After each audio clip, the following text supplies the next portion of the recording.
అంటే ఏ ఎండకు ఆ గొడుగు పడతాడు అన్న వార్త కూడా. ఇప్పుడు పొత్తుల విషయం గురించి మాట్లాడుతూ ఉండొచ్చు వాళ్ళు. ఈ దేశంలో ఏ రాజకీయ పార్టీ పొత్తులు లేకుండా ఉందండి? ఆఖరికి వామపక్షాల్లో బీజేపీ కలిపి పనిచేయలేదా? నేషనల్ ఫ్రంట్ వీపీ సింగ్ గారు గవర్నమెంట్లో. ఇప్పుడు రాజశేఖర రెడ్డి ఏమన్నా సొంతంగా వచ్చాడా? అతను ముఖ్యమంత్రి అయినప్పుడు కాంగ్రెస్ పార్టీకి పేరున్న పార్టీ, గుర్తున్న పార్టీ, ప్రతి పార్టీతో పొత్తుకెళ్ళాడు అతను.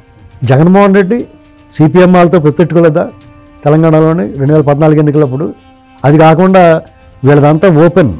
ఎవరిది? చంద్రబాబు గారి పొత్తులు. వీళ్ళు రొంకేవారం సీక్రెట్గా పెట్టుకుంటారా? జగన్మోహన్ రెడ్డిది రొంకండి, రొంకేవారం. అక్రమ సంబంధాలు పెట్టుకుంటే ఎవరితో పెట్టుకున్నా, బీజేపీతో పెట్టుకున్నా, పక్కన కేసీఆర్ గారితో పెట్టుకున్నా, ఏ పార్టీతో పెట్టుకున్నా, కుల సంఘాలు వాళ్ళని దింపి అడ్డగోలు వ్యవహారాలు చేసి సిగ్గు లేకుండా బుర్ర లేకుండా ప్రశాంత్ కిషోర్ అని చెప్తే తప్ప ఆడికి దిక్కులేదు ఇవాళ.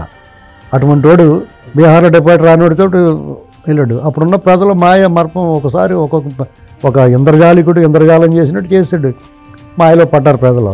తర్వాత తెలుసుకున్నారు, చీయని ఉమ్మే సాతలు తోస్తారు. మరి చంద్రబాబు నాయుడు గారిని ఎందుకు తోచలేదు? 4వ సారి ముఖ్యమంత్రి అయ్యాడు. జగన్ మళ్ళా అవమని చూద్దారా? చాప్టర్ క్లోజ్ అండి.